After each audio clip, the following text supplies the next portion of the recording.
참 저는요, 이 대한민국 법무부가요, 사기꾼 편지 한 장에 윤석열 찍어내고 공수처 발족시킬 이 명분을 찾는 이 양수겸장으로 이용해 먹는, 참 저는 비겁하다고 생각합니다. 이런 허접한 편지 가지고 이게 진실성이 있다고 대한민국이 흔들어야 될 문제입니까? 의도와 팩트는 반드시 구분해야 된다고 생각합니다. 그러니까 김봉현의 같은 경우에는 지금 재판을 받고 있는 당사자이고 여러 사건에 연루되어 있기 때문에 의도는, 저는 이 편지는 본인에게 유리하게 무언가를 하기 위한 의도가 있다고 생각합니다. 그러나 그 팩트가 그렇다고 해서 틀리냐, 그거는 별개의 문제거든요. 팩트는 팩트대로 맞을 수 있다고 봅니다. 지금 김봉현 이 편지, 이거에 대한 팩트 체크 딱 4가지라고 봅니다. 첫째, 이 사기꾼 오락가락하는 진술의 진실성 여부, 이거 체크해야 되겠고, 두 번째는 총장이 이 라임 수사팀을 좌지우지해가지고 수사에 개입했느냐, 세 번째는 검사들 비위 내 식구 감사기로 수사 축소했느냐, 네 번째, 검찰이 라임 피의자에게 여당 정치인을 엮기 위해서 시간을 줬느냐, 이 4가지 아닙니까? 검찰총장이 라임 사건 수사검사 선정을 좌지우지했느냐, 검찰은 이러더라고요. 라임 사건 수사 검사 선정은 남부지검 소관이다. 다만 외부 파견 검사의 경우는 최근 옵티머스 사건 예와 같이 법무부 대검 남부지검 합의해서 결정한다. 어떤 게 맞습니까? 제가 이 팀 구성에 관해서는 관여한 바가 없어서 전혀 몰라요? 예, 예를 들어서 만약에 윤석열 총장이 수사팀을 좌지우지해서 만들어서 칩시다. 그렇다고 그 수사팀의 마음대로 이 수사를 좌지우지할 수 있는 구조입니까? 그건 안 되는 거 아닙니까? 그죠? 두 번째 의혹입니다. 야권 정치인을 구체적으로 비위 사실을 보고받고도 여권 인사와는 달리 철저하게 수사하지 않도록 했다. 이런 의혹이에요. 이 검찰에서는 뭐라 그러냐면 라임 수사 전반에 대해서 수차례 철저한 수사 지휘했다. 전 남부지검장 송사면 씨는 야권 정치인 로비 의혹 윤 총장에 보고했고 윤 총장이 여든 야든 철저히 금연 지시했다. 수사팀 관계자는 3개월간 수사 진행하고 있고 대금에 보고했고 내부 문건과 전산상으로 남아있다. 이렇게 얘기를 하고 있어요. 지검장님, 누구 말이 맞습니까? 선택 수사를 한 겁니까? 아니면 지금 5월부터 수사를 진행하고 있습니까?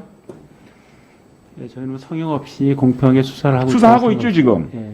자, 저는 이 합리적인 의심을 해봅니다. 이것이 거짓말이라는 게. 넘겨보세요.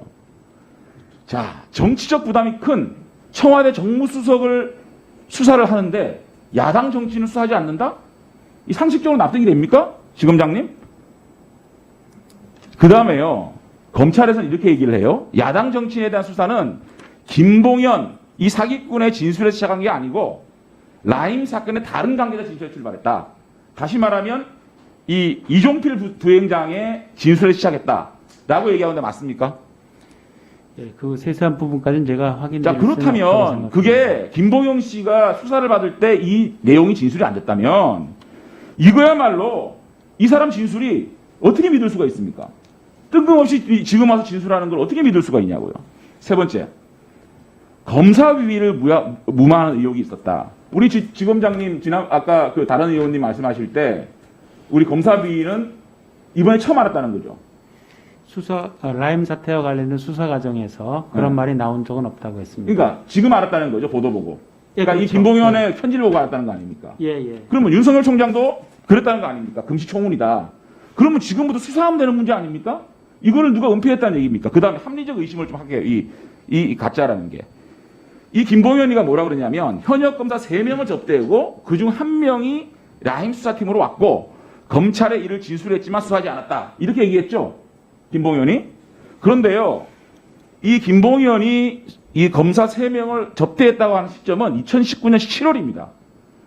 아직까지 라임 사건에 대해서 이거는 주변 지금 조사도 안 한 라임 사건이 배당한 시점은 2020년 2월입니다. 자, 7월에 접대했는데 그 다음에 2월 달에 수사 배당이 됩니다. 그러면 그 다음에 7개월 후에 검사 배당이 될 걸 알고 그 사람한테 접대를 했다고요? 물론 이 사람들이 술을 얻어먹었으면 나쁜 사람들이죠. 나쁜 사람들이지만 이게 대가관계가 성립이 됩니까? 자, 마지막으로 강기정 잡아라. 검찰이 D라는 시그널을 보냈다. 강기정 전 정무수석 정도 잡아주면 윤석열 보고 후에 보석해주겠다라고 제안했다는데 이것도 말이 안 돼요. 넘겨보세요. 네? 이게 보석이 검찰들이 하는 겁니까? 법원이 하는 거 아닙니까? 그런데 검찰이 무슨 보석 얘기하고 있어요. 그 다음에 이미 이 일은요, 4월 달에 체포 직후에 나온 얘기인데, 작년 6월 달에 이 카톡, 메시지가 나옵니다. 이 지인과 이 김봉현이 메시지가 나와요. 뉴스도 안 본단가? 수석들 라인 타고 있으니까 민정수석, 정무수석 안 그래도 머리 아픈 게 읽어보세요. 잘 좀 해줘. 그러니까 이것을 검찰에 와가지고 체포된 이후에 얘기한 게 아니고 그 전에 나 정무수석 잘 안 해. 민정수석 잘 안 해. 폼 잡고 다녔어요. 그런데 지금 와가지고 이게 지금 강기정 잡아라? 검찰이 비렸다? 앞뒤가 안 맞는 얘기 아니겠습니까? 쭉 일단 제가 문제될 수 있는 사안들을 정리해 보니까 한 6가지 정도 돼요. 그래서 앞으로 이 검찰에서 이 부분들에 대해서 철저하게 수사를 해야 될 것 같은데요. 일단은 이제 가장 문제가 되는 검사의 술접대 문제. 아까 장재원 의원님께서는 이게 뭐 대가성 없으면 뇌물 안 되고 아무 죄도 안 되는 것처럼 말씀하시는데 이건 여러 가지로 뭐 김영란법 위반도 될 수 있고 여러 가지가 될 수 있습니다. 뇌물도 될 수가 있고 여따 조사해 보면. 그리고 야당 정치인의 우리은행 로비 건이 있죠. 그다음에 김장겸 인사청탁 문제 있고요. 그다음에 A 변호사, B 변호사로 나오는 그 변호사들과 관련해서도 변호사법 위반과 조세범 처벌법 위반, 탈세가 분명 현금으로 다 줬고 수임 선임계에서 안 됐다는 여러 가지 문제들이 있기 때문에 그것이 문제가 될 것 같습니다. 그리고 전직 수사관 로비 사건과 관련해서도 아주 구체적으로 이 부분은 특히 편지에서 정말 구체적으로 가장 언제 얼마를 줬다가 적시돼 있어요. 그 부분 반드시 수사해야 될 것 같고요.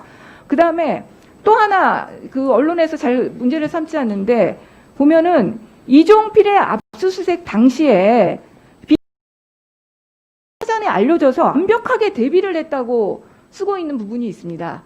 이 부분도 정말 확실히 수사를 해야 될 게 이 B 변호사가 어떻게 압수수색이 될지 알았느냐. 이건 검찰과의 사전 내통이 없이는 알 수가 없는 부분이거든요. 그래서 이 부분에 대해서도 명확하게 수사를 해야 될 것 같습니다.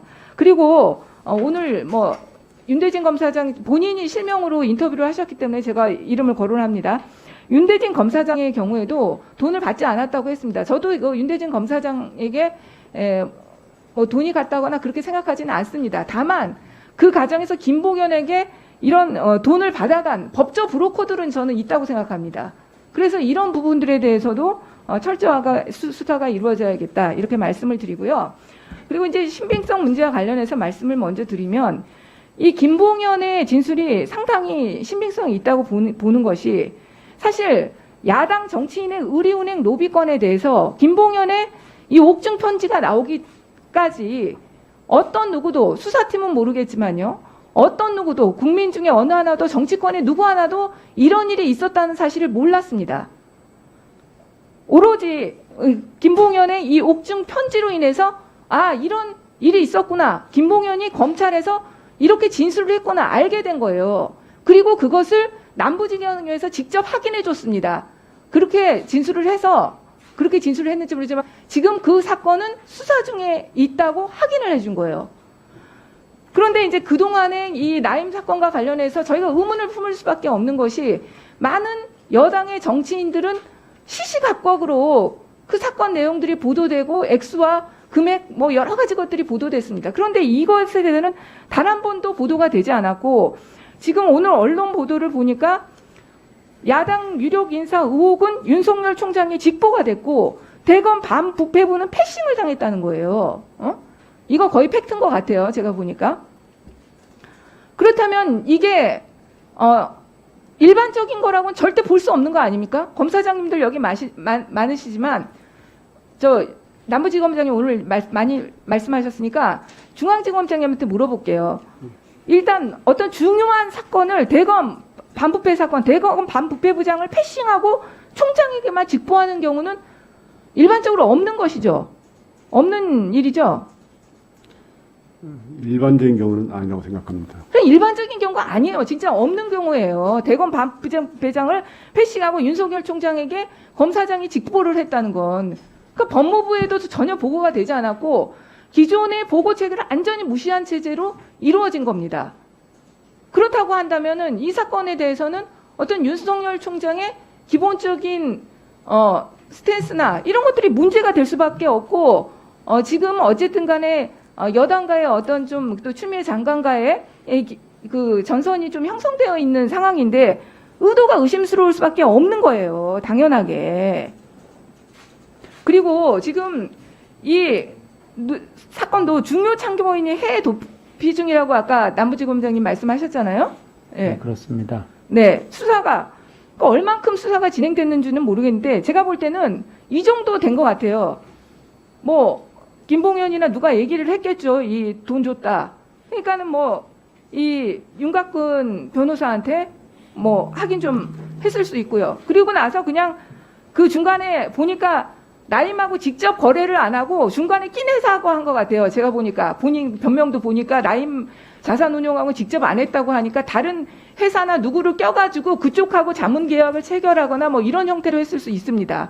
그러니까 그 중요 참고인이 도망갔겠죠. 지금 보니까 딱 보니까 사안이 그래요.